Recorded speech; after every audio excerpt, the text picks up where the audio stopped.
Okay, well, hey, thank you very much again for coming out. It's good to see you all. And a number of you were at TRU this afternoon. We had a great time down there in our lecture and some nice and interesting conversations after. It was really good to be there. What a beautiful campus and what a gorgeous day. Wow. This big blue sky you have here is just making me wonder why I'm living where I'm living. I guess it makes me that wonder that once in a while. But anyway, it's beautiful day today. Hey, I got a couple things to mention here before we get going here. First of all, on the books. As Dave has mentioned, he's such a salesman that book sold out. There's another one that sold out back there as well. I could have brought more. I just never really know how many to bring.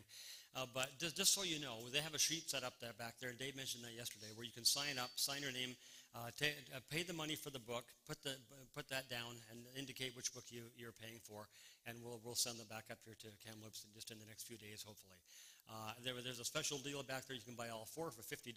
You might be wondering, well, how do we do that if there's only two of them there? Just take the two that are there, sign your name down for the other two. It should all work out well. We'll send the books back here, and Dave has graciously offered to be here and contact you, let you know when the books are here. So we can still do it. It's a little more awkward, just so you know. Let me just say that what we're talking about here today and this whole weekend has a lot to do with communication, does it not? I mean, we're talking about how do we communicate well. And I'm not sure how many of you have ever had the experience of thinking you were communicating something to somebody else, thinking it got through, wishing it did, hoping it did, and finding out later on it didn't. Does that ever happen to anybody? Maybe you've been on the receiving end of that. I mean, communication really is all about getting an idea from the mind of one person into the mind of another. Isn't that what it's all about? That's what you're trying to do. And so we have all kinds of ways of seeing if we can, of making sure the idea got from this mind to this mind. We'll say, well, did you get that after you explain something to somebody? And they may say, yeah, I did. Which means what? It means they got what they think you said. Now, if you want to be real sure, you say, well, can you just repeat that back after me? When I get done saying it, can you repeat it back to me? But you want to be doing that every time you say something to somebody, you won't have many friends left, and you won't get very far through the day either. So that's just one of those things. Well, communication's a challenge, and it's a challenge for a lot of people too. I read a story a little bit ago about a man who asked his wife what she would like for her birthday. Very nice thing to do, don't you think? So the lady replied, well, I'd love to be 6 again. Not bad. On the morning of her birthday, he got her up bright and early. Off they went to a local theme park. What a day they had. He put her on every ride in the park, the death slide, the screaming loop, the wall of fear. Everything there was, he put her on that. 5 hours later, she staggered out of the theme park. Her head was reeling. Her stomach was upside down. Right to McDonald's they went, where her husband ordered her a Big Mac, extra fries, a chocolate shake, then off to a movie, hot dogs, popcorn, Pepsi Cola, M&Ms. What a fabulous adventure. Finally, she wobbled home with her husband and collapsed into bed. He leaned over and lovingly asked her, well, dear, what was it like being 6 again? With one eye open, she said, you idiot, I meant my dress size. Okay? So now there is a moral to the story, by the way. The moral of the story is this. If a woman speaks and a man is actually listening, he will still get it wrong. Okay? Isn't that encouraging about communication? Well, I'll tell you what, communication can be a challenge. I've always thought there's 2 parts to it. Number one is having something to say, having ideas worked out, research what you've done, a thoughtful reply ready to go in your mind, and then secondly, having a wise way of putting it. And I've heard it said you can say almost nothing to people if you don't say it well. But on the other hand, you can say almost anything to people if you can say it well. And I really think there's something to that. So what we're doing here in these evenings sessions is thinking about how we communicate on the issues we're talking about here. Now, do we have the presentation up there? I don't see anything up there yet. So what am I supposed to be doing something here to make that happen? I just want to have a quick review where we were last night and then push on. Anything I need to be doing here? Okay. Oh, not working? Okay. Well, you know what? If you have your handouts there, we'll maybe get that going as soon as they're able to do that. If you have handouts, if you can just go to where we left off yesterday. We were asking the question yesterday when we ended. Oh, here we go. About remember we called it 3 kinds of people. And remember what these 3 kinds were? There's a theist, who is a person who believes there is a God. An atheist, a person who believes there is no God. And then, of course, there's the agnostic, the person who does not know or, as we said, cannot know. who believes he cannot know. Those are two different kinds of agnosticism. And the question is, if you're a Christian, you're going to be in that top category. You're going to be a theist. So how do we carry on good, meaningful, productive conversation with someone who holds one of those other positions? Now that's what we talked about yesterday. I don't really want to repeat it all, very much of it at all. I just want to bring us to where we ended off. And so we can just complete this part and move on to the next issue, next item. You'll recall, though, we said yesterday, the one key thing to remember when you see those three views up there just like that is that, I said there's three views. There's actually four if you include the two under agnosticism. Take the theist view, the atheist view, and the dogmatic agnostic view. The one thing to remember about those three views is what? Does anybody remember from last night? Each one of them, what? Each one of them makes a truth claim. That's exactly right. Each one of them declares something is the case, and the opposite is false. So the theist is the person who says, I believe there is a God, which means that anybody who says there isn't one, I think that person is wrong. The person who says there is, the person who says, the atheist who says, I believe there is not a God, he makes that's his or her truth claim. And that person is saying, so if you say there is a God, I think you're mistaken. That's what it means to make a truth claim. You believe something is the case and the opposite's false. When you get down to the dogmatic agnostic, look at that truth claim. It's kind of an unusual one, but look what that person's saying. I believe we cannot know whether or not there is a God. That is a truth claim as well. This person's not just saying he doesn't know, he's saying that's something we cannot know. And we haven't really got to that one yesterday. But we didn't get there yesterday. We'll finish that part up today. But the reason this is so critical is because so very often it's only the theist who is thought to be making a truth claim, to be believing something, making a truth claim, and therefore the theist is often the one who is called upon to give some kind of argument or evidence or support for his position, where the atheist position, and of course the dogmatic agnostic position as well, these are just thought of as the default positions. I don't have to argue my case. I'm just an atheist. I don't really believe anything. Well, is it true that the atheist doesn't believe anything? That's not actually true, is it? Atheism is the claim that there is no God. There is a person up there who doesn't believe anything. Who's that? The skeptic. That's the only one who can honestly say, I don't believe anything on this issue. The skeptic. The dogmatic agnostic, that person has a truth claim. He believes this is information we cannot get at. And so it would make sense to say to each of these positions, to the theist, can you give me some kind of reason for thinking there is a God? Or to the atheist, can you give me some kind of reason for thinking there is not a God? Or for the dogmatic agnostic, can you give me some kind of reason for thinking we cannot know whether or not there is a God? It's really, I think, critical that we understand each is making a truth claim, and I think it'll help us to have much more meaningful conversations, because at the end of the day, you know what it does? It puts us in a position where when we're talking with somebody, if maybe they make a statement like this to you, I could never be a Christian, or I could never be a theist. The first question that maybe we might want to ask is, well, what do you believe? What is your position? So maybe they'll tell you what their position is. Maybe they say, well, I'm an atheist. And I think the very next question could be, can you give me any kind of reasons for thinking that position is correct? What kind of reasons do you have for thinking atheism is correct? The interesting thing about that is, as far as many atheists are concerned, the very idea that they would have to give a reason for their atheism is often a big surprise to them. Because in their mind, they really are not the ones making any truth claims. It's just the theist is. They're not. The idea that they have to give any reason for it will be a surprise, but I think we need to make sure we remind them, you are making a truth claim. In fact, you're making a huge one. You're claiming that way back behind the thing that science observes, behind the universe, there is no God back there. There's no supreme being, transcendent being, who might from time to time decide to intervene in the affairs of this world. Somehow you know that. That is a huge claim. Can you give any reason for thinking that is true? As I mentioned yesterday, some atheists will simply say, well, no, I guess I couldn't actually prove that, which gives us an opportunity to say, well, maybe you're an agnostic. Maybe you're a person who simply doesn't know on this issue, which is, I think, a real step forward in the conversation. Because if you're an agnostic, now you may well be open to the possibility that there is a God, because you're simply saying, I don't know. But yesterday we moved on a little bit to the question of proving, making a case for these. And there again, we're not going to repeat this, but remember we talked about for the issue of theism. How do you make a case for theism? You bring forward some kind of evidence. It may be the existence of the universe, and the reasoning is that whether it be a universe, whether it be a rubber ball, whether it be a set of steps, a clock, a hammer, whether it be a building, it doesn't matter. Things do not pop into existence out of nothing. The universe came into existence, therefore the universe must have a cause. That's how this argument goes. Whatever form it is, it's going to be something along that line. The existence, the very fact that there's a universe existing here is good reason to believe there's something standing behind that caused it. The only other alternative is that somehow it popped into existence uncaused out of nothing, or perhaps it was eternal. It never ever had a beginning. Interesting thing about that is today almost nobody believes that. The standard cosmology today is Big Bang cosmology. That's because the universe is expanding. We can see that from 1929 on. Edwin Hubble discovered the universe is expanding, which means if you wind the clock backwards, you get to a point where the universe wound down to a point called infinite density, which is the Big Bang. And that's why the Big Bang has become the standard cosmology of the day, which means the universe should have a beginning. Again, things which have a beginning must have a cause. It looks like the universe had a beginning, therefore there's a really good reason to believe it had a cause.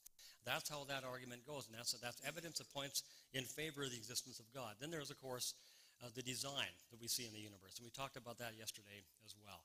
And there's others. I can't quite make out those. Oh yeah, the moral values that are in the world. And direct people who have claimed to have had direct encounters with God, direct encounters with Jesus, Jesus' own claims and resurrection. These are evidence that has to be worked out because we're looking at historical records here. But these are the kinds of evidence that are argued by theists for their position. How do you go about proving atheism? Well, here the difficulty is, of course, the universal negative we talked about yesterday. Remember the atheist claim, this is review, but this is a really key idea to review. What is the atheist claim? There is no God, and if we complete the sentence, how does it go? There is no God anywhere, in or out of the universe. You see how huge a claim that is? But atheism has bitten off that huge, big claim to accept. There is no God anywhere in or out of the universe. And the problem with that is almost everybody recognizes that you'd have to be omniscient to know that that is true. And that's the built-in difficulty. Now, of course, as we said yesterday, the alternate route is to find something in the universe which is at least allegedly incompatible with God's existence. And, of course, the normal candidate for that, the most common candidate, is evil and suffering that is in the world. And we ended up talking a bit about that yesterday. Let's go to this one. I think here's where we ended off, isn't it, last night? We didn't get past this? So let's push on here. And we can do this one really quickly. Proving agnosticism.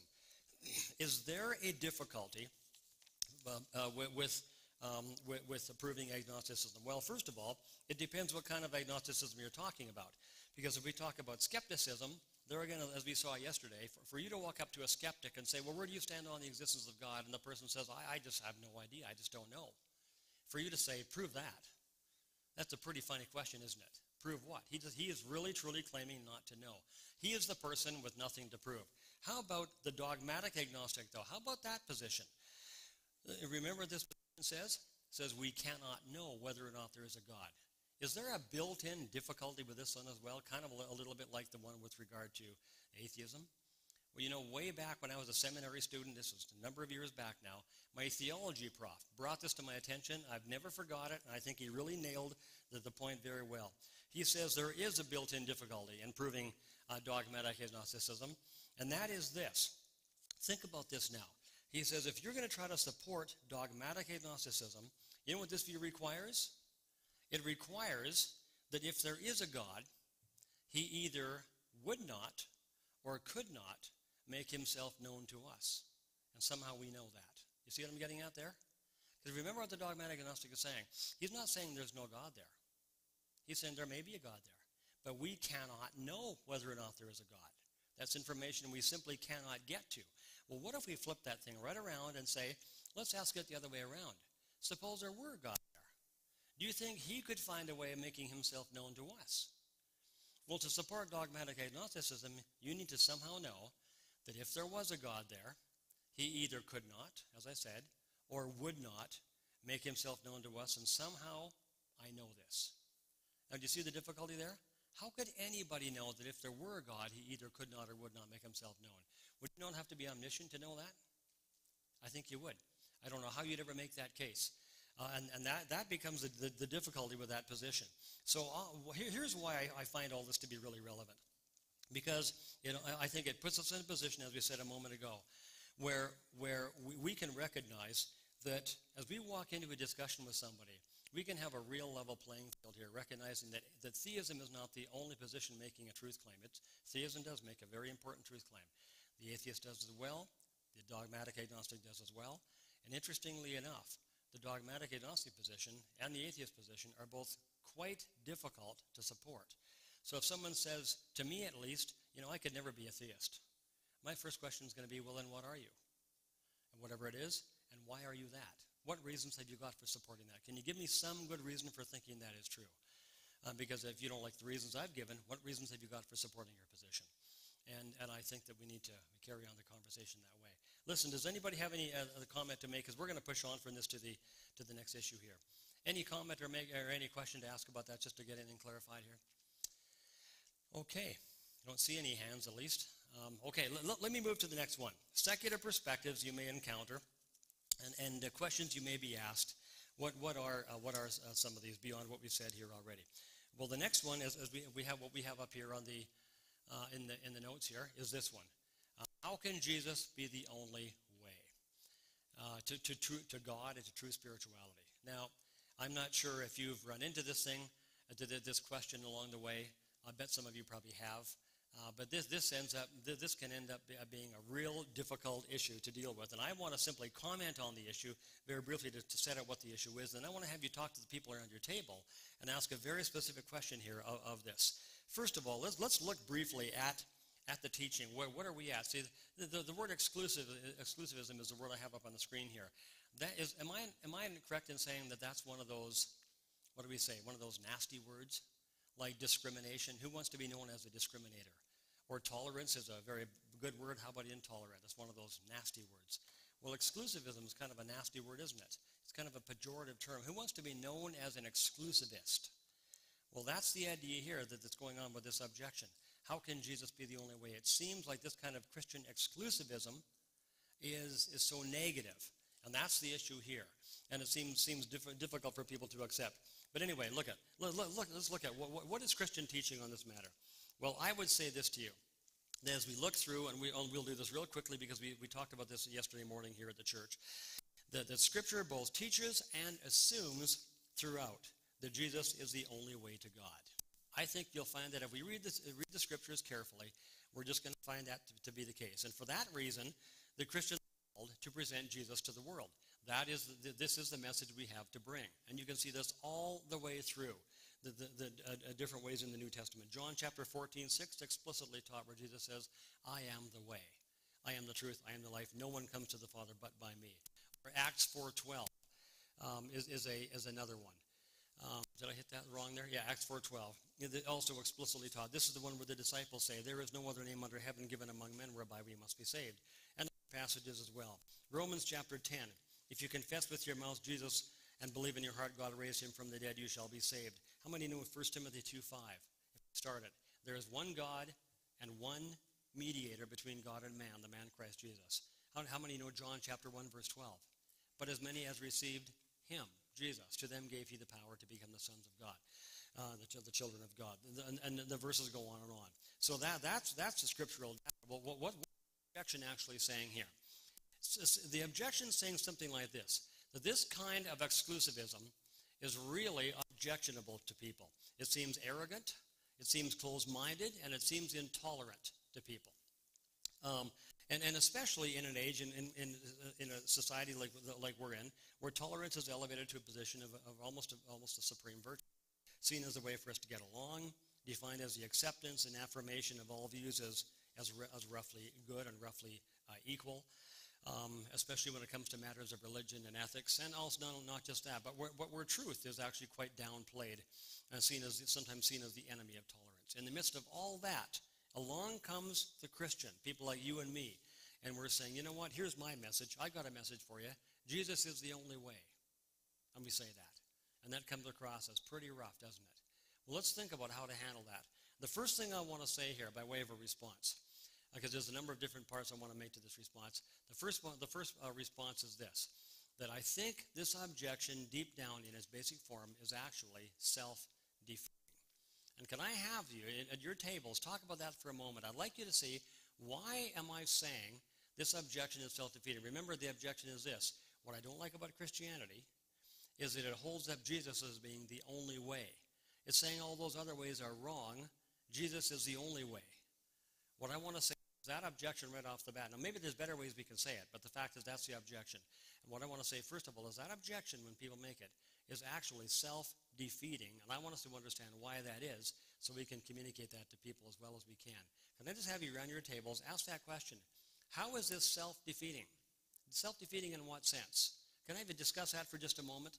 And then let me hear from you on that one. Thanks. Let's do that. Okay. Check, check. Testing, testing. How's that? Coming through okay? Okay. Okay, listen. That's good. Thanks, guys. Hey, listen, let me hear from you on this one. How about this? How many think they have a pretty good idea on what we mean when we say this is self-defeating? Remember the group says it's exclusive. I see that exclusivism coming from Christianity. I'd rather say there are many ways of people coming to God, not just one way. Christianity is exclusive. I find it intolerant. I don't like that. I'm saying there's something self-defeating about that. What is it? Did you have your hand up over here? Yeah, just speak right up. Give me your name again. Okay. So they're making an exclusive claim as well. Anybody else say something like that? That's good. Anybody else? Let's add to that. What's said here? How is it? At the very back there, yeah. Just speak right up.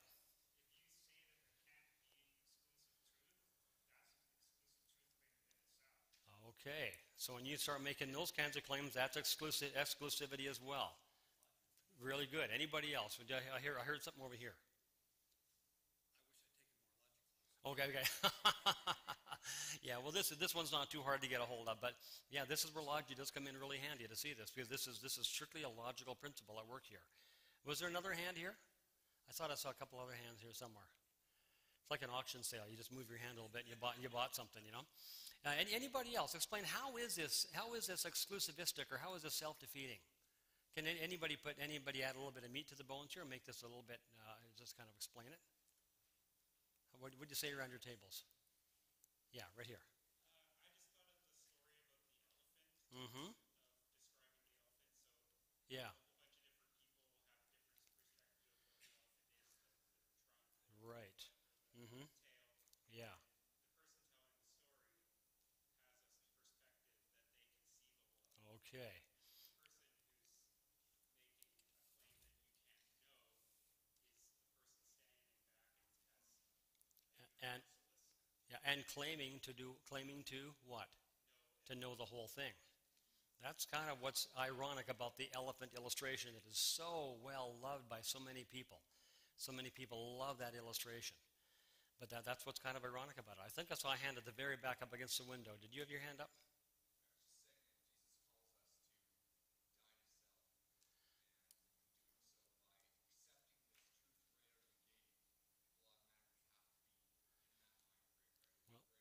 So okay, so they're finding Jesus commands something they may not want to accept right off the bat. I mean, there may be all those built-in resistances to what's going on here. There's way more than just logic and argumentation at stake in these kinds of things.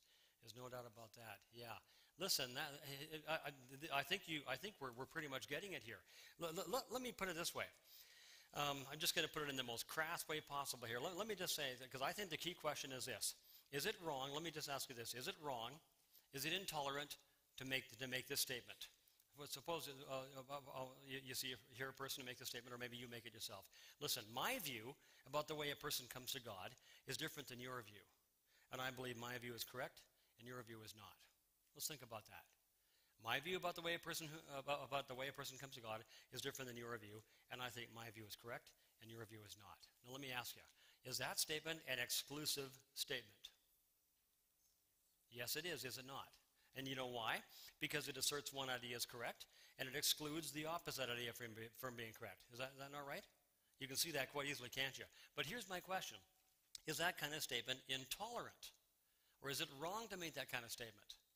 Well, see, here's what's going on here. If it is wrong and is intolerant, then you know what that would mean? That would mean that the person then who objects to this kind of Christian, what we call Christian exclusivism, commits the very same error. Because look what that person is saying here. That person comes to the Christian and says this, your view, Christian, your view is that Jesus is the only way. My view is that there are many ways to come to God. And guess what? I believe my view is correct and your view is wrong. That's what the person's saying. Exactly that. So when you look at these two positions here, you can see, and no matter which side of the position of the issue you're on, one person is going to say there are many ways to God. That person will disagree with this person who says, I believe there is one way to come to God. And that person will disagree with this person. So if it is intolerant to exclude the opposite position from being correct, if that really is intolerant, then who's being intolerant? Both sides. The question is it intolerant to make exclusive truth claims? Well, if it is, then you know what that's going to mean? We're all a pretty intolerant bunch of people. Because it's pretty well impossible to make any kind of truth claim without automatically excluding the opposite of what you just said. Is that not right? In fact, statements make no sense if they don't exclude the opposite. It's called the law of the excluded middle. That's what it's called. So if I walk in this room and I say, wow, there's people in this room, and I'm not sure how many there are. What have we got, 125 people? I'm just going to take a guess at it. I shouldn't maybe throw numbers like that around because I don't have any idea what the number is. But let's say it is 100. Let's say someone counted it, and there were 125. I walk in and say, there's 125 people in this room.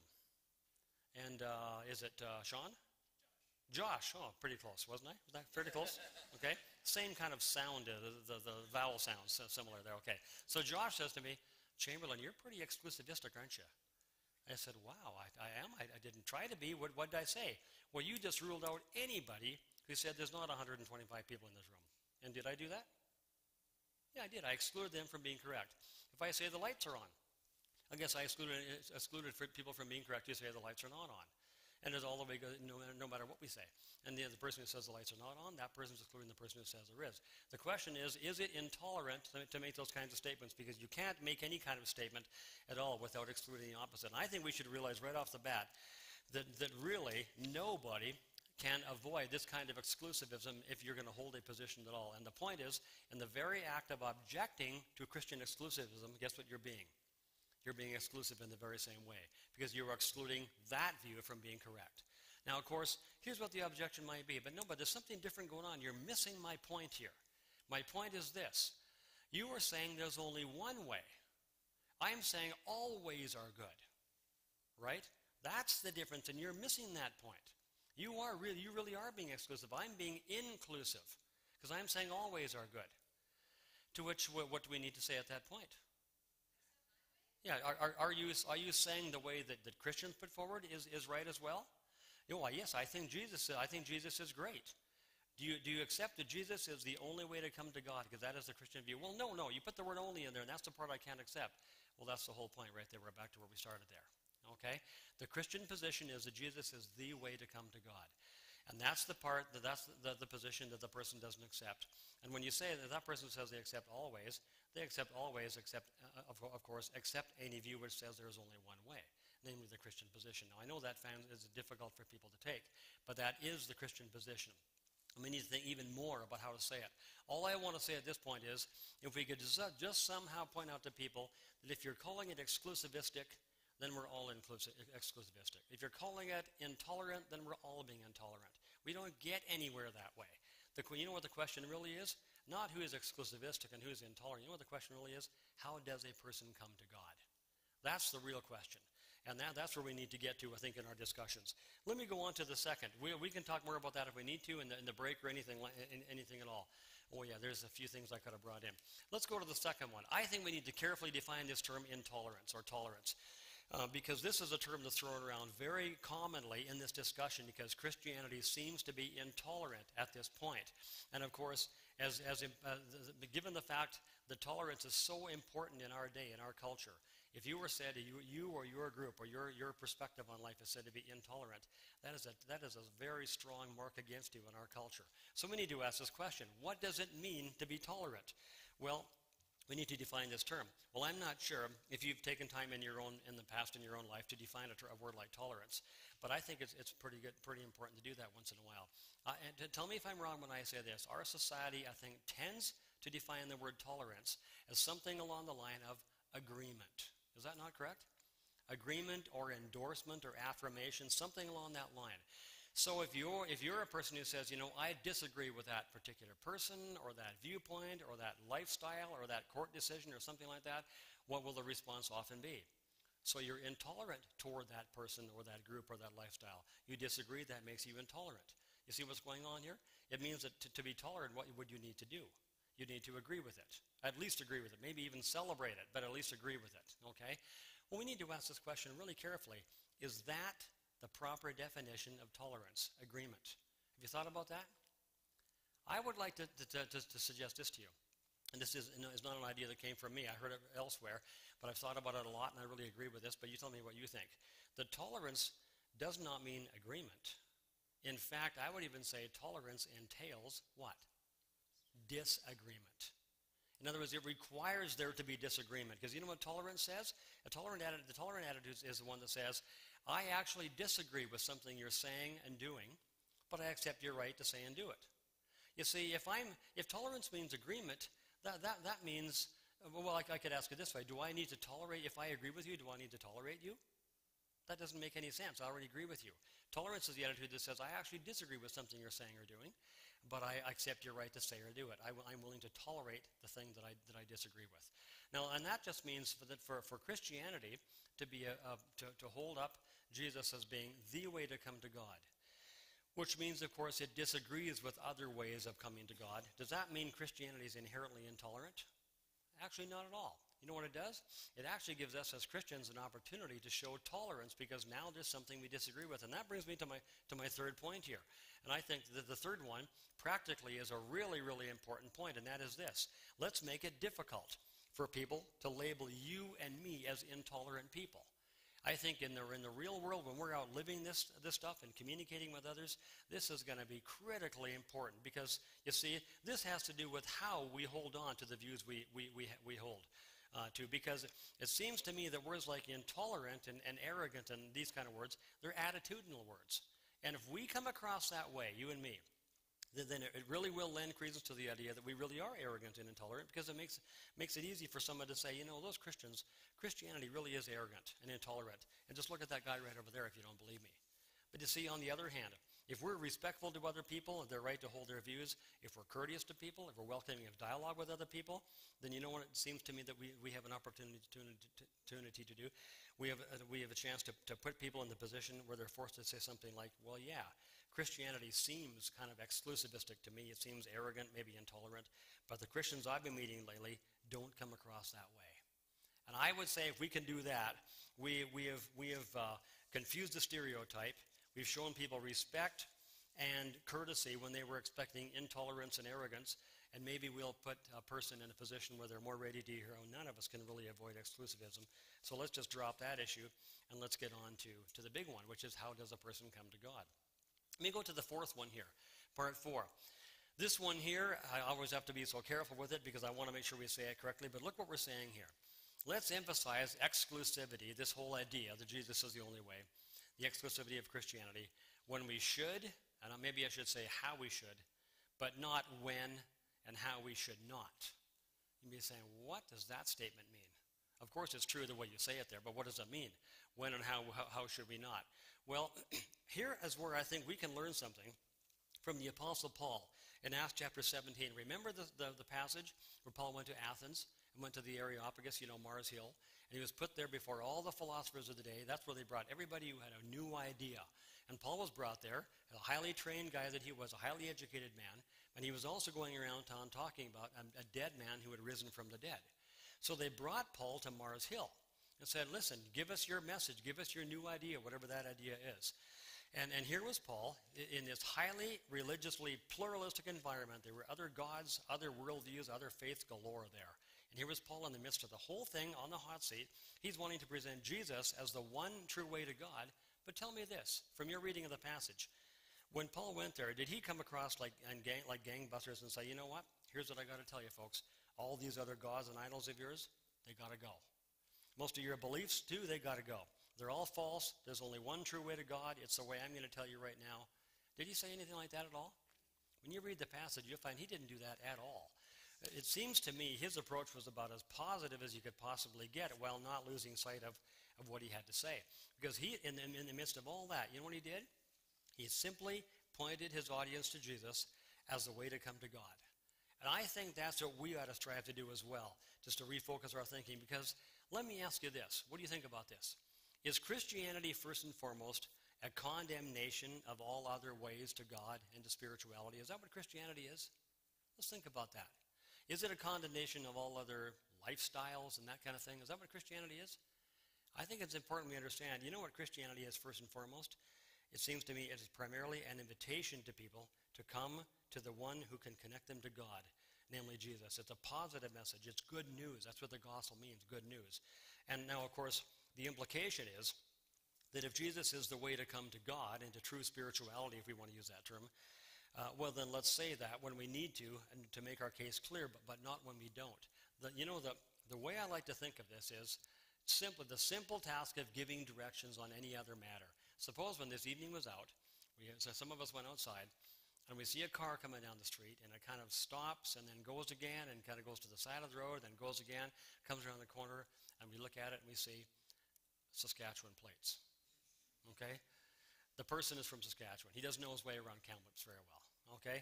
So you walk up to the street, car pulls up, and the person says, I'm trying to get to, trying to get to Salmon Arm. How do I get to Salmon Arm from here? Now, what are you going to say at that point? You got the window rolled down, kind of chilly outside, you got a nice warm car inside there. What are you going to say? You're going to say, well, you know what? Okay, see that road down there, the one that goes off to the left? The guy says, yeah. Don't take that one. Okay? I go, okay. See that one down there goes off way off to the right? Yeah. Don't take that one. Okay? Look in your mirror. You see that one way back behind you that got one around you there? Yeah. Don't take that one. Are you going to go through all the roads not to take before you finally say, okay, after all that, the one you can take is this one here, turn around, go back out there? Are you going to do that? You're just going to point him to the right way, aren't you? Now, if he actually gives you a whole bunch of flack and says, you mean I got to go that way? I don't like that road. There's too many potholes, or it's too congested, or it's too steep, or something like that. Around here, I have to say too steep. There's a lot of hills around here, more so than Abbotsford. Whatever, he doesn't like that road. What are you going to say? You're going to say, look, you want to get to Salmon Arm, don't you? This is the way to go if you want to get to Salmon Arm. That's what you're going to be saying. And I would just say this. What my observation is just this. In our culture, we as Christians have been charged quite often with exclusivity. It's quite a common charge, and people find it quite difficult to take. It seems arrogant, seems intolerant. And what have we done? Seems to me we've responded by emphasizing even more this, what you might see as negative exclusivity, even more than the positive invitational dimension, which is really what the gospel is. I don't even see Paul doing this in Acts 17. And I don't think we should do it either. So the bottom line to me is that the Christian gospel is first and foremost a positive invitation, so let's not allow anybody to take that away from us. Let me go on to number 5 here. Our time's going by. It's ready for our coffee break here, but let me go to number 5 real quickly here. This is one that was brought to me one day after talking about these issues in some other group a long time ago, and a lady raised her hand. She said, Paul, have you thought about the inclusive dimension of the gospel, of the Christian gospel? And I really, to tell you the truth, I had to take a step back and say, can you explain what you're getting at? She says, well, if we're going to call the gospel of Jesus exclusive, let's at least also remember there's an inclusive dimension to it too. And I said, tell me what you mean. She says, well, the New Testament is very clear. Whosoever will may come. Everybody around the world comes in the very same way. It doesn't matter what you believe. It doesn't matter who you are, where you live, what you've been taught. There's a wonderful inclusiveness to this around the world. Everybody comes to God in the very same way. He sends out the same invitation to all people to come in the same way. And I think we should emphasize, if we're going to allow this gospel to be called exclusivistic, I think we should also emphasize there's a beautiful inclusivity to it as well. Let me go to number 6. This is one, believe it or not, I've actually had some real success with in talking with people. It's a very simple point, but it's this. Let's just remind people we talk to.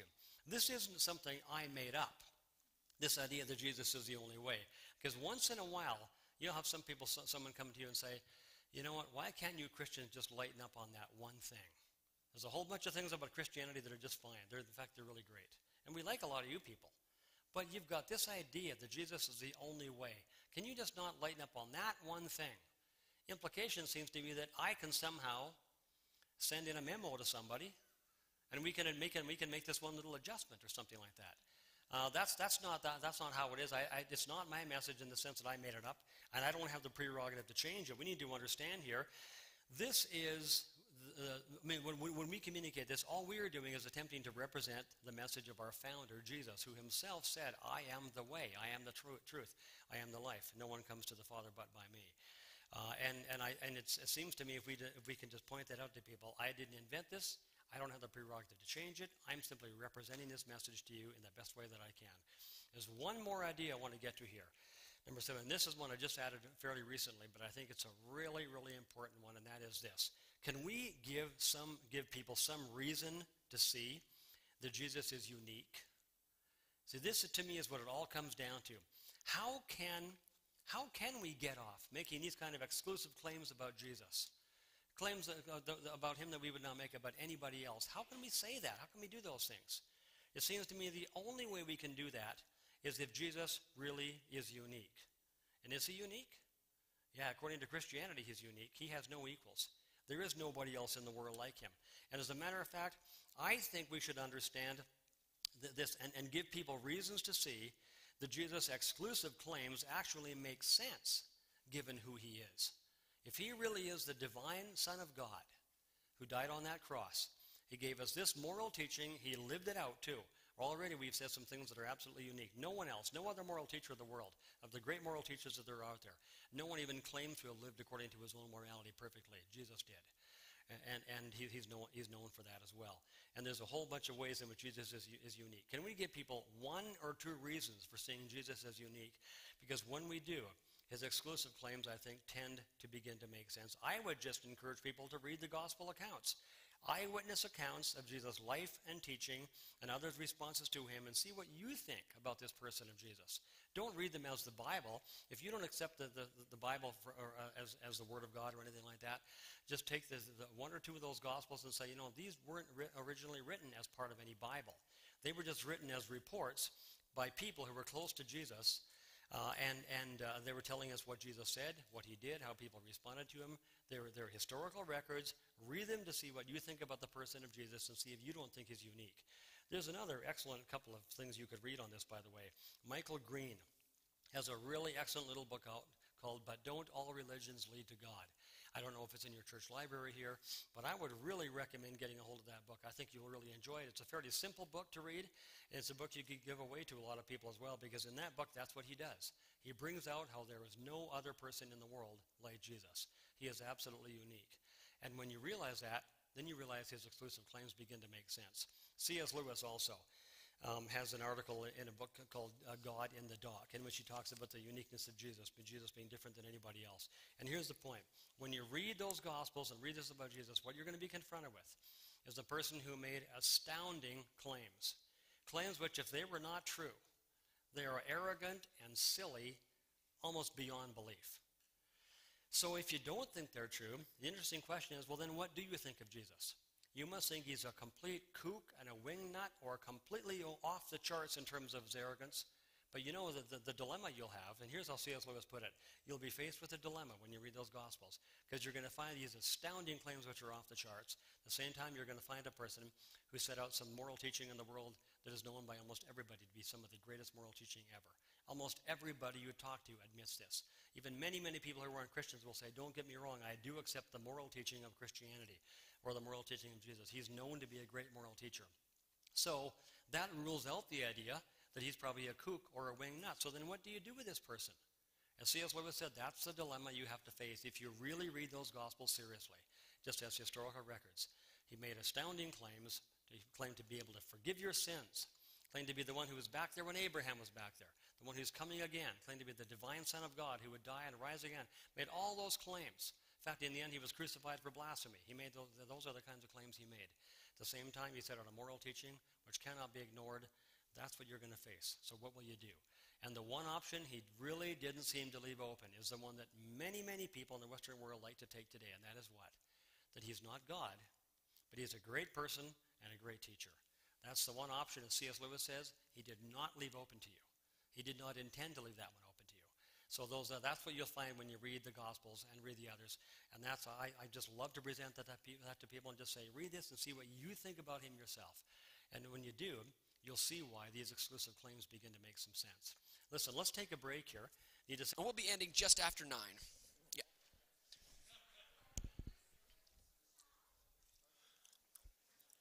They're coming slowly but surely. You know what? I think I just want to say thanks to a few people. I want to say thank you to Anita. I don't think she's here tonight, but she's the one who kind of organized snacks last night and for tonight as well. Are you here? No, she isn't. But we said thanks last night. I wanted just to acknowledge that again, that she did a lot of work to put some stuff together. Also, Kamloops Alliance, or Kamloops E-Free. Sorry. I love the Kamloops Alliance, too. Great friends. I hung out with Tim today. That's why I was thinking that. So, Kamloops E-Free, thank you for the support, and it's just been a lot of fun to work together with this as well, with Kelly and Colin for sure, and with Rob. Thank you guys for the work that you did as well to get things going. And who else do I need to thank? No, I think those are the ones that were really on my mind. I'm going to pass things back over to Paul here, and we'll get started for our last chunk. Good. Thanks, Dave. Appreciate that. Okay. Hey, listen, let's move to this issue right here. What caused God? How many have ever had this question raised to you? What caused God? If you need God to create the world, then what created God? So you've had that asked? Well, let me just say, this has been an issue that has really been a major stumbling block for some people in the world. I mentioned a few yesterday morning. Rafe Mayer, of course, he was a MLA from Kamloops here, and then he went down to the Vancouver area and was very well known as a talk show host. He mentions this question being one that really helped him, as he said, kick the last bit of faith out of him that he ever had. Bertrand Russell, the very well-known mathematician and philosopher, remember the famous book Bertrand Russell wrote, Why I Am Not a Christian? Yeah, he wrote that book. And in the beginning of that book, he talks about himself being a young boy, wondering if there was a God. And his dad came to him and said, son, if you need God to create the world, then you need to ask this question, what caused God? He looked at that, he says, I couldn't see any answer to that question. As a young boy, I decided there wasn't any God. And he went on through the rest of his life believing that. Different people have raised this as being a very difficult question. I think we need to think about it and ask ourselves, how do we go here? How do we respond? Because you see here, I mean, just so we know how it all is going to work, people will come and they will simply say, just as we said a moment ago, aren't you saying that you need God because you can't have a world without a creator? There must be a creator for the world. And you say, well, yeah. And the question is going to be, well, if that's the case, I don't see how that helps you at all. Because my question is going to be, well, then what created God? Okay? Now, before I go any further here, can I just have you take a moment around your table, again, one more time here, and say, what would you say to this particular objection? Is there an answer here? Can you think of an idea, even if you don't have a full answer here, can you think of an idea or two that can help us? Because I actually am of the opinion that this objection is not nearly as difficult as it is made out to be. Now, when I first heard it, I have to admit, it was difficult to me at first till I began thinking it through and talking with others about it. But I'll bet within this room, we have the resources and the ideas to help us solve this one really, really well. Because it'd be great to be able to walk out of here with a really good working knowledge of a response on this issue. So, if you need God to create the world, then what caused God? What do you say at your tables for about 2-3 minutes on this? And I'd like to hear back from a few of you on this. Thanks.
get Kelly's ideas here.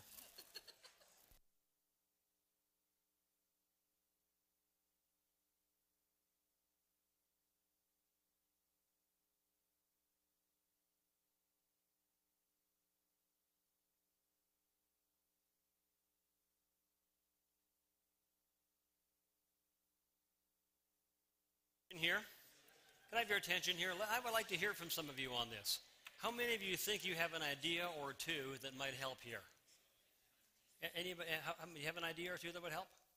What about this? If you need God to create the world, well then what created God? Where do you go with this? Any ideas you can put out there? I mean, I should have mentioned, this is the kind of objection that sometimes comes when the person makes it with a twinkle in his eye. Meaning what? I know I've got you on this one. There's nothing you can say. The twinkle in the eye is always one of my favorite things, okay? And there's a twinkle in the eye on this one for sure. Where do we go with this? Who wants to give us something? Any idea? Very back. Yes, sir. Okay, so we can find out. Okay. That's good. Okay, that might get you a little ways, okay? You know what that would do? That would stall for time. You get more time, okay. You need to stall for, once in a while you need time, don't you? Okay, anybody else? Yes, right over here. Well, if time is a construct created by man, Okay. God stands outside of time, so Okay. Oh, man. Did you hear this over here? Anybody else say something like that? This is really good. And let's add to this over here. You're pointing to somebody. Same idea? So you were just as good as him over here is what you're saying. Okay. What did you say? How did you say it?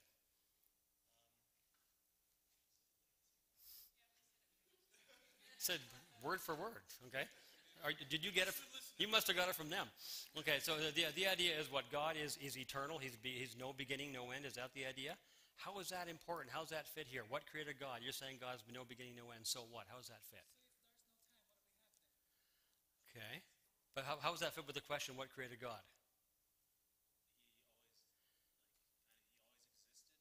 Okay. Okay. He always existed, which means God, well, with regard to God needing someone to cause him, how do you cause something that always was? Natasha?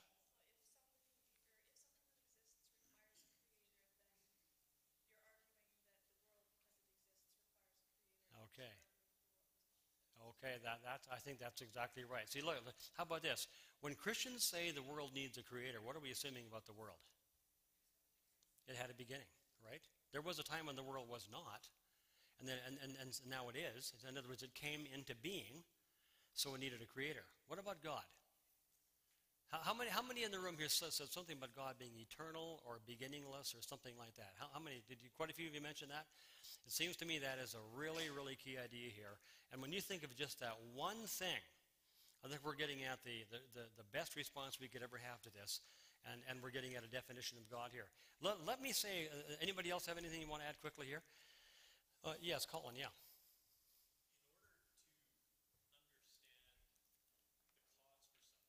Okay. Okay. Oh, okay.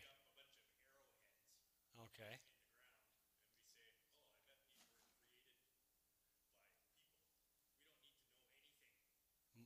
Okay. Okay.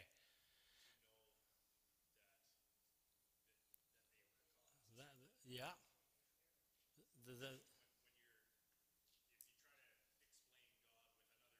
Mhm. Okay, it's going to go all the way down.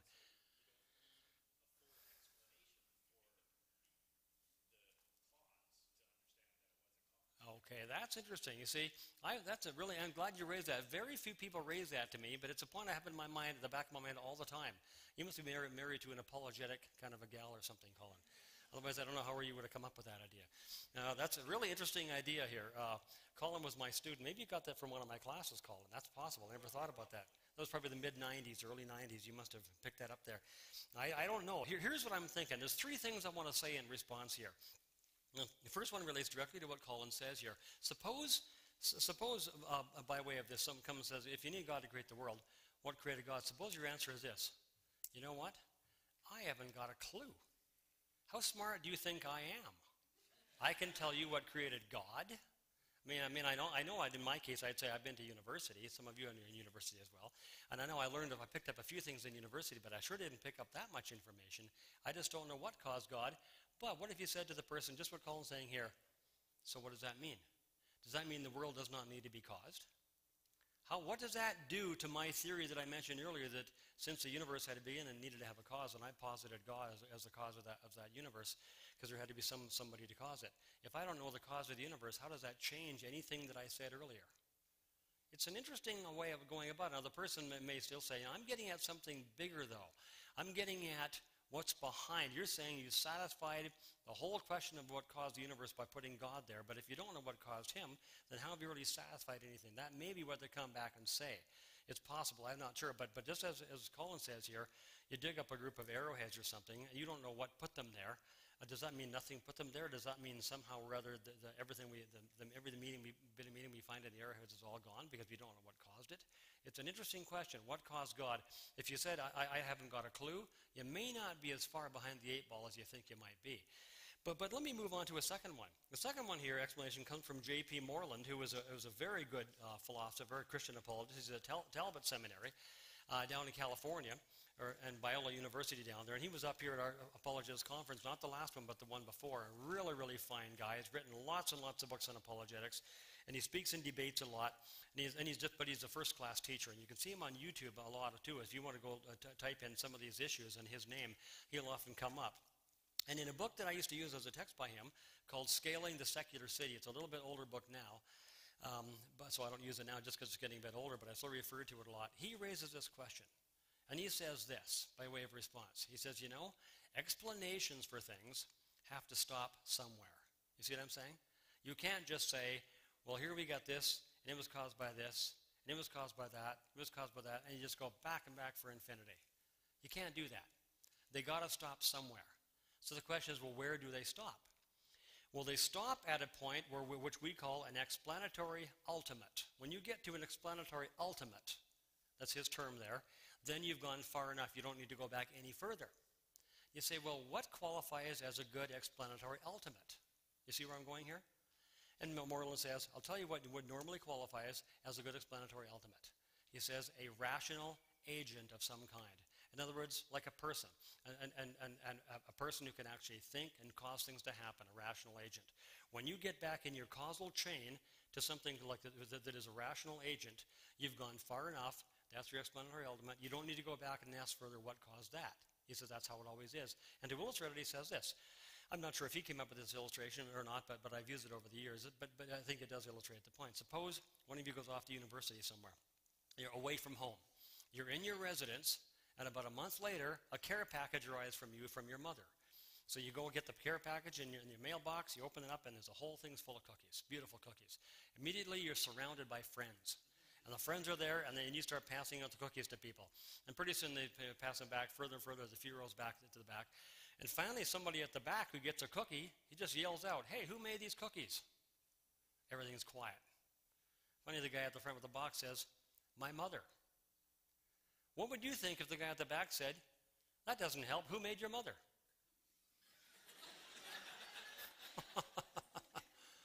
He'd say, that is really weird.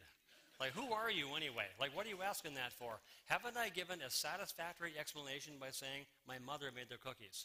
Now, if you'd said, well, they were made by flour, and they were made by eggs, and they were mixed together in those machines and all that, you know what someone's going to say?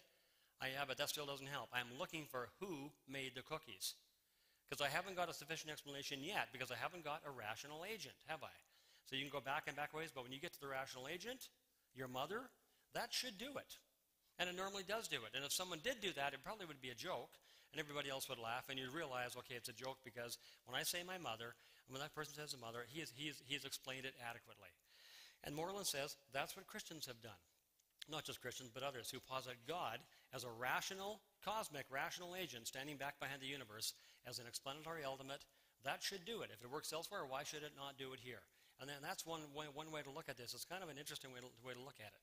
Now, let me give you a third way here. Then I think it's getting at what you said earlier in the comments, and I think it's probably the most foundational one. for us to think about, and it's this. Think about this question, what caused God? Are we not correct in saying there's a hidden assumption in that question?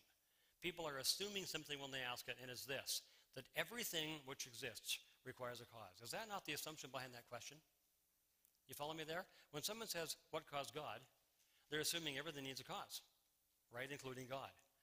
Now we need to ask the question, is that correct? Is it correct that everything in existence needs a cause? Well, you can see what I'm saying up here. No, not true.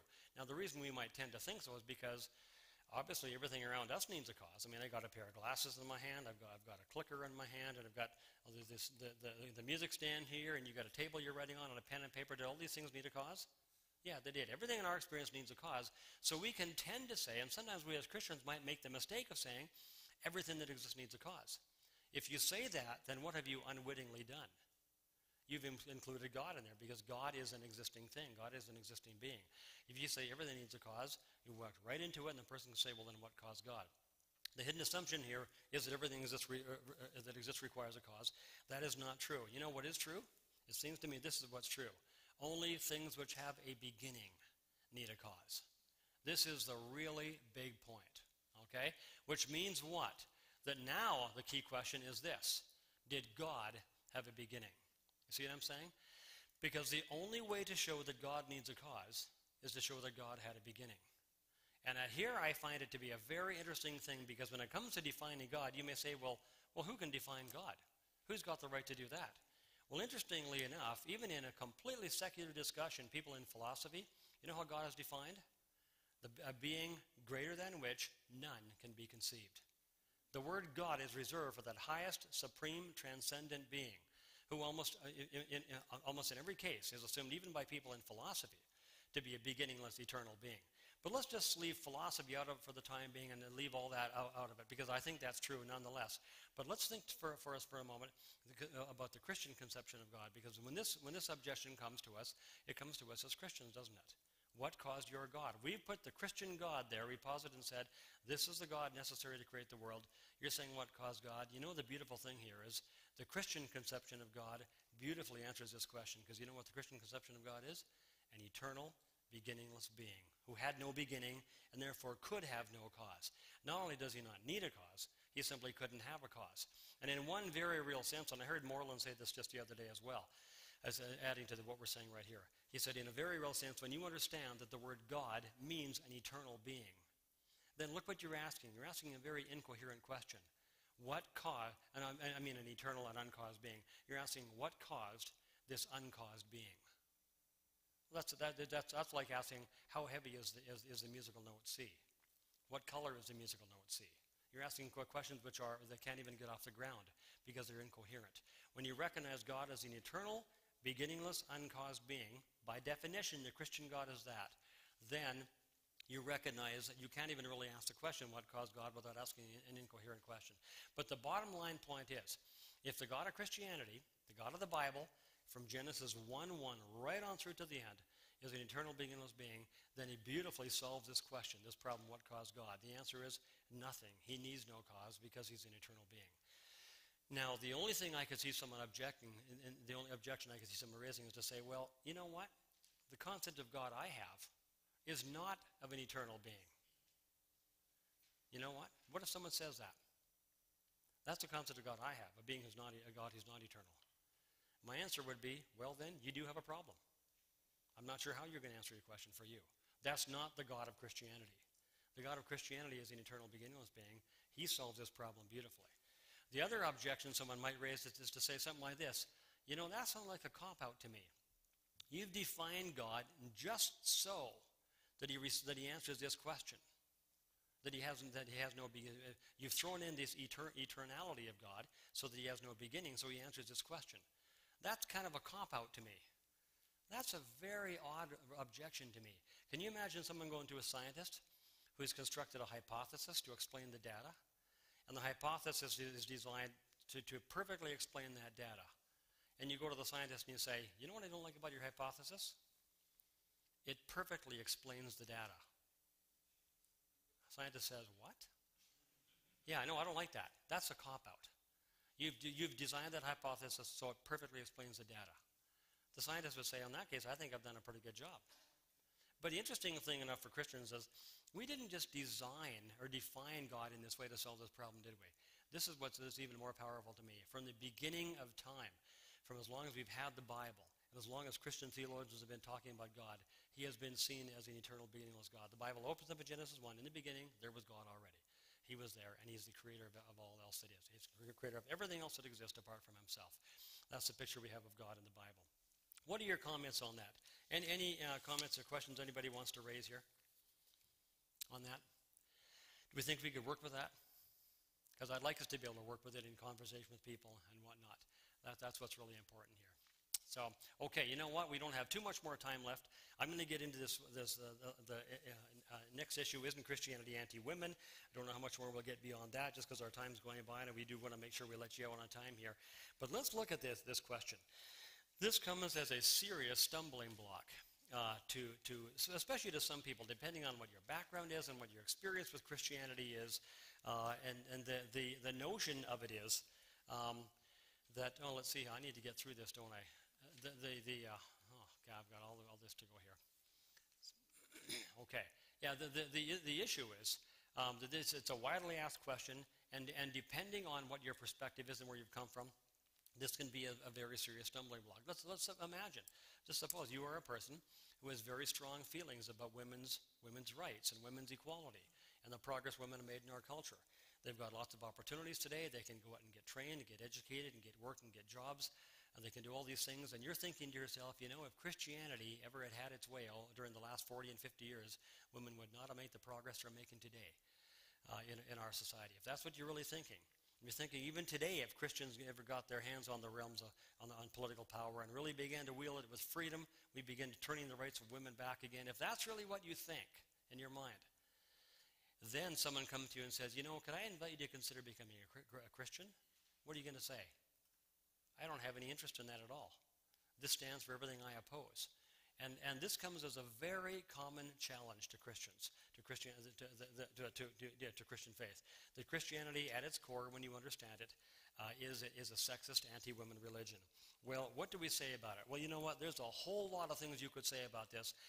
I'll tell you what I found to be the most important reply in my mind. Well, first of all, there's a distinction to be made, and that is between what some Christians have done in the name of Christianity on this issue and genuine Christian teaching. In other words, let me just ask you this question. Is it true that in some cases, Christians have acted in ways that are sexist and anti-women? What is the answer to that question? Yes. We might as well admit that up front, and there's no getting around that. And so let's admit that up front and recognize that when it comes to the conduct of Christians over the years, there have been plenty of instances, and some people can find many, many of these when they go back. Some people actually have done quite a bit of study on this and found many, many of these. And as far as they're concerned, you talk to some people, I mean people who are even Christians today and who have looked into this. As far as they're concerned, they find Jesus teaching one thing and then Christianity as an institution looking for different ways to undermine what Jesus himself has taught. In one of the books I've had students read recently, the book talks about a copyist errors in the New Testament, and it's an issue that concerns the Christian apologist even today. That as the New Testament documents were copied many, many, many times as they went from community to community. That's why we have so many ancient manuscripts of the New Testament, because they were copied from village to village and community to community, right across the entire Roman Empire. But as they did, certain errors got introduced, and it's the job of textual criticism today to sort that out and to get us back to what was closest to the originals, which we do not have. But at one point, the text we read said, it brought out that it was one set of texts. There's a place where there's some women in leadership that are mentioned in the New Testament, and one copyist looked at that and he said, I can't handle that. He took the women's names, this copyist now of the documents, and changed the feminine forms to masculine forms to make these appear to be men who were in positions of leadership in the New Testament. Now, of course, textual critics can very easily see that and figure that out and turn it back. But that's why some people say, hey, look, it as an institution, Christianity has had its share of sexist activities and sexist thinking down through the years. You know what? We might as well just admit that and recognize we are not here to defend everything Christians have done in the name of Christianity. I think we need to ask the big question, what does Christianity teach? Now, how do you answer that question? Well, there's a variety of ways of answering that question, but here's what I want to direct us to today. And it's what I consider to be one of the most important ways to go about answering any kind of question at all, and it is this. What did Jesus do in his actions and attitudes toward women, in his teachings and his actions toward women? Did Jesus suppress women? And the reason I say this is a critical point to ask, a question to ask, is because as the Bible unfolded over 1,600 years of time, through a process of progressive revelation, when God was revealing more and more and more of himself to us, the final and ultimate revelation, of course, was whom? Jesus. The greatest revelation we have is Jesus. And so, and it seems to me, we should actually be reading the Bible through a Christological filter to help us understand the rest of the Bible through the words and the eyes of Jesus. He's God's final revelation, and he's the ultimate one. And that's why we often say our message really is Jesus, and he helps us understand the rest of the Bible. Very well. Well, so now, when we come to a question like this, it's important for us to ask somewhere along the way, what did Jesus do with regard to women? Did he suppress women? And what's the answer to that question? What is that? From your reading of the New Testament, what's the answer to that question? You know what's interesting to me? I've never heard anybody ever say, yes, I think he did. And I mean skeptics, atheists, non-Christians, Christians, anybody. Virtually everybody recognizes Jesus did not suppress women. He did not treat women as inferior to men. Let's look at a couple things here, because it really is a factual error for us to say that. Here's an interesting couple of facts for us to know. What was the social context when Jesus arrived? Were women held in places of high honor or in low esteem? What was it when Jesus arrived? What kind of status did women have in that culture? Not very much, did they? Some scholars have said it's like this. Treated like we might treat second-class citizens today, or maybe like we would treat children today, or their word was regarded as so, I guess the word would be unreliable, that they were not even accepted into court, most of the time to be witnesses in court. And women were not educated. All we need to do is think of certain places in the world today where we see women not being able to go to school, girls not being able to go to school. And you get some kind of a picture of what it was like in Jesus' day. That's the status women had. And when Jesus came on the scene, we need to ask what he did when he arrived there. Well, here's the bottom line point. I think we can see it all the way through. Jesus treated women as equals with men. And we can see this in a variety of ways. You know this fantastic story, John chapter 4, the woman of Samaria. Here Jesus was there with his disciples, and his disciples went away to buy groceries. Jesus strikes up this long conversation with this woman of Samaria to the point where she was even surprised he was talking to her. And when the disciples came back, they too were surprised. Here, Jesus, being a Jewish rabbi, would take time and talk with this woman in that kind of conversation.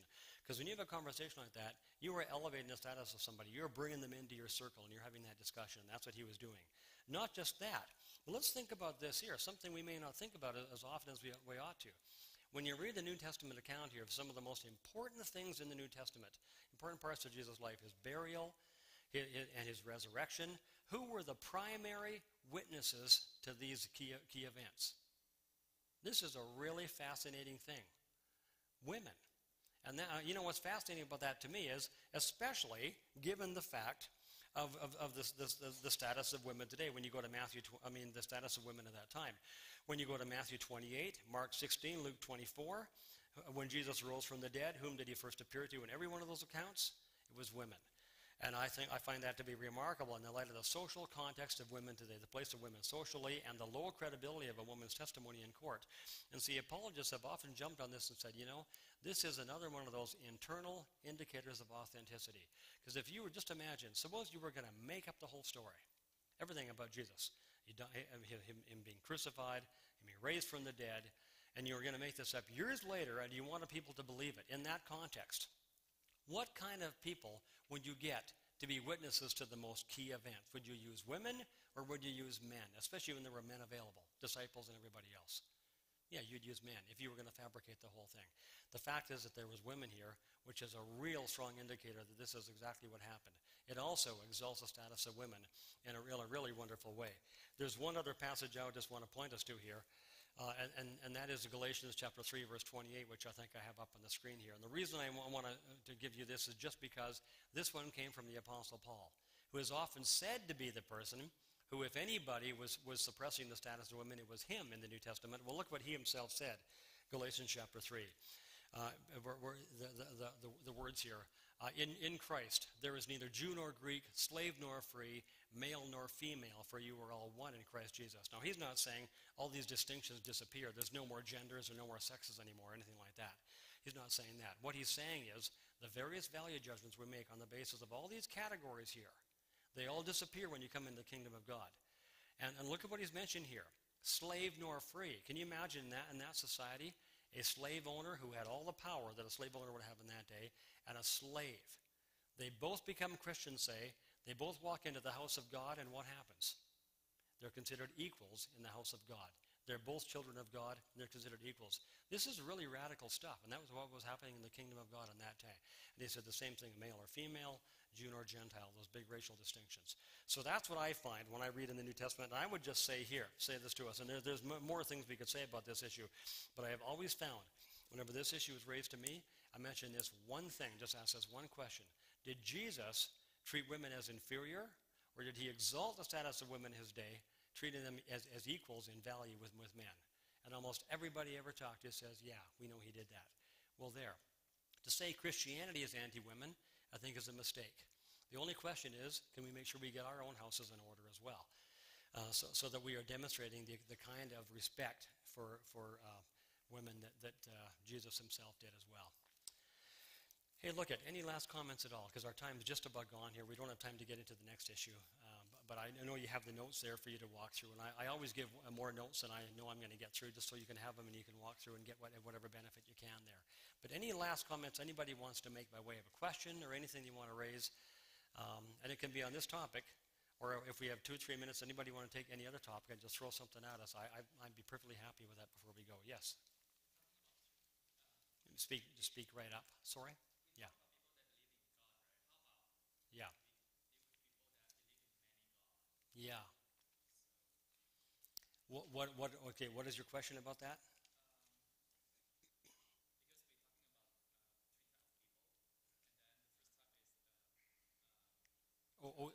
Yeah, the theist.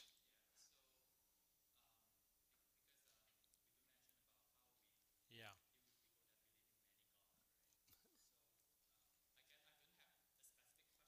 Okay. But you're just wondering about how we might interact with that kind of person. Well, I mean, that's, really, there's even other questions we could even add to that, too. How do we interact with people of a totally different faith, who believe in God but have a different conception of God? And this is where things get very specific, and we need people to really develop expertise in all these areas. But with regard to a person who believes in many gods, that's always going to be because it's part of a full religious system. It's not very many people who just out of the blue decide, I'm going to be a theist, but I'm going to be a polytheist. I'm going to believe in many gods. The occasional person might, but not very many. So it seems to me that if we're going to do that very effectively, we need to understand the entire system of thought that is going into this. Maybe the Hinduism or what's the Eastern religion or whatever it may be, in which the person has all this conception of gods, which includes many gods. Understand how the person came to that, and then be able to ask them some questions about it. Because, see, the big thing for me as a Christian thinker on this matter is there's a principle called Occam's razor. I'm not sure if you've ever heard of it. How many have heard that principle, the principle of Occam's razor? You heard that, Natasha? Did you hear that in one of your science classes? Did you really? Okay. Because it's an interesting, I know scientists talk about it a lot, and philosophers talk about it a lot as well. It's just a principle that just says, whenever a simple explanation will do to actually explain data you have, you ought not to multiply other explanations and make it bigger than you need. So if let's say like in a detective case, if money is stolen, we find the money in Smith's garage with his fingerprints all over the money and his fingerprints all over the safe where the money was taken. It's in his garage, and we ask him, and he has no alibi. Well, we could say, yeah, that explains how the money got there. But someone else could say, I have another idea. Maybe Smith actually touched that as well, but somebody else actually took the money. And they walked downtown with it, and they left it by mistake, and somebody else picked it up, and they sent it over there, and it got to that building, and then the cleaning crew picked it up, and they put it there, and eventually it came around, and after about a 2 weeks or 2 week period of time, Smith actually saw the money, and he took it home, and he's got it in safekeeping. He plans on taking it back tomorrow. You say, well, okay, I guess that might explain how the money got there, but why would I need to go with this explanation when I've got a much simpler one that'll do? That's the principle of Occam's razor, just a razor that cuts away everything you don't need to explain the data with a simple one. And usually when it comes to this issue, At least Christian philosophers will ask you if one divine being can explain the creation we have around us, well, then we ought not to add more divine beings to it just because it's possible that there could be 2 or 3 or 5 or 100 or 3,000 gods. If one divine being will suffice to explain it, well, then let's keep the explanation as simple as we can and leave it at that, and let's not multiply the complexity of our explanation. And that's a very well-known principle, and it's kind of intuitive as well, because all of us, when we see a simple explanation versus a very complex one, we all opt for the simple one, even though there's no actual guarantee that's true, but we all will opt for it because we'd say, why would I have to go for that one when this one will explain the data? And that is one reason often given against polytheism in favor of monotheism. Just as this one point there. But you know what? With the person who has it as part of a whole religious system, we're going to need a lot more than that. But anyway, that's an interesting question. Glad you raised that. Well, your time's about gone. Anybody have one more comment to raise on anything or question? Yes, right over here. Well, you know what? Let me tell you where I was raised in this. I was raised in kind of a contradictory situation on that because I was raised at a fairly conservative Bible college. But, I want to say I was raised there. My dad taught there, so I spent about 13 years there as a kid growing up. And it was a school where they would seem to be fairly conservative in some ways. But it was a very strong missions training organization. And they would send out missionaries like you wouldn't believe all over the world. And guess what these missionaries would do when they went there? And many of whom were women. They would take positions of leadership all over the world in all these different places. And when they come back to Canada or the United States, they'd suddenly not be able to have these positions of leadership. Because we had our theological positions against them. But then when they go overseas, they'd again pick up these positions of leadership because there was nobody else to do it. They were the ones that trained. And the president of that school for 50 years, his name was Ellie Maxwell, Prairie Bible Institute. Anybody know that Ellie Maxwell? If you brought him this objection and said that woman should not be holding that position because she's a woman, you know what he'd do? He'd laugh at you. He'd say, "What do you got a better idea? She's going to do that position when she gets out there." So at the school I went to, there was a women who were in positions of being dean, teaching theology courses. One was a president of the entire school for a time. I don't really have a lot of theological difficulty with it. I do know that the passages that are in the Bible need to be interpreted very carefully, and they are very divisive. And some of them say things like women ought to be silent in the churches. Now, I was teaching a class in our church on this once, and I wanted to attach that issue. So I brought in a scholar who looked at that issue for his denomination, the Alliance, across North America. He was part of a team. And I said, I need you to walk through this. It's pretty sensitive, pretty divisive here, but I need you to walk through this stuff if you wouldn't mind. And he came to verses like that. And he said, at least the scholars are divided. We're never going to get full unanimity, at least not in my lifetime in this issue. Consensus, we're not going to get that. But he says, at least one possible interpretation of a verse that says, let a woman be silent in the church, is that it goes on to say, let her go home and learn from her husband. What it's saying is the reason she needs to be silent is not because she's a woman, but because in that culture, women were not educated, were not trained, so you should not have anybody who's not trained standing up and teaching in the church until they're trained, so let them learn so they can speak in the church later on. And Paul himself talks about women praying and prophesying in public. 1 Corinthians 14, he talks about it. So you know what? I really don't have a lot of problem with it. I really don't. Culturally, it's not very acceptable here in North America. Go overseas, it's not nearly the issue it is here. But these verses need to be interpreted very carefully, and I would hope we can keep that as a secondary issue that doesn't divide and split us all up. Like it's one of those issues that has the ability to do that. But myself, I really haven't got much issue with it.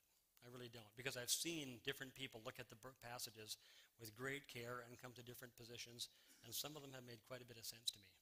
Now, I do know one guy who knows quite a bit about this issue. He's sitting about 4 feet from you, and that's Dave. Because in my class in Kelowna, we talked about this. Remember, Dave? And it came up. And I recognize that Dave's the guy who's done some study on this.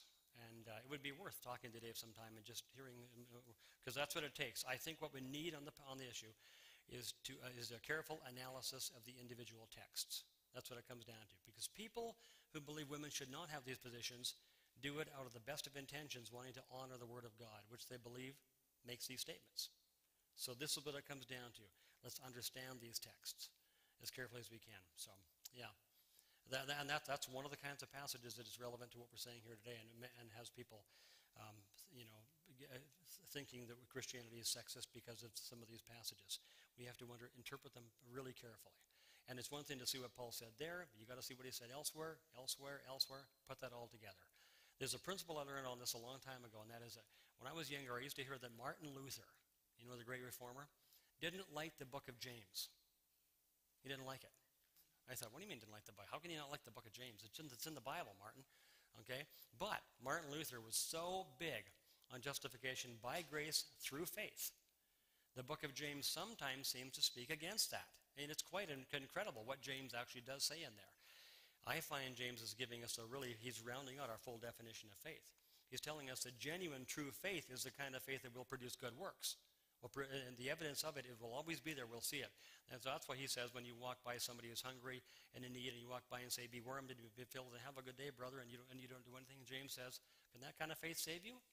What he's saying is, no, because that's not even genuine faith at all.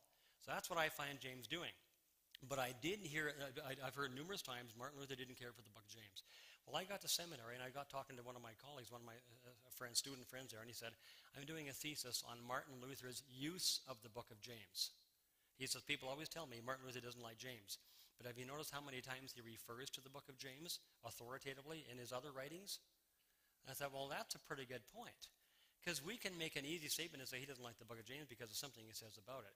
But if he continues to refer to it here and here and here and here and here all the way through and regard it as authoritative, then we're not on very good ground saying he doesn't like the book of James. That's what it is with the Apostle Paul. He makes a few explicit statements, but what else does he do in all the rest of his writings? That's what has to be done on issues like this one. And it has to be done very carefully. So I gave you where my tendencies and feelings are on it, but that's the kind of work that has to be done. And listen, I just got to thank you all. You have been some really great audience. I've really enjoyed being here.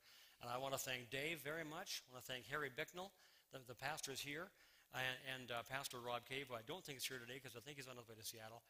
And I just want to make special mention of Colin and Kelly over here. I've known these two for a long, long time. Kelly and I recognize that I probably knew her when she was 10 years old because her dad was a friend of mine way back then. And Colin was a student of mine.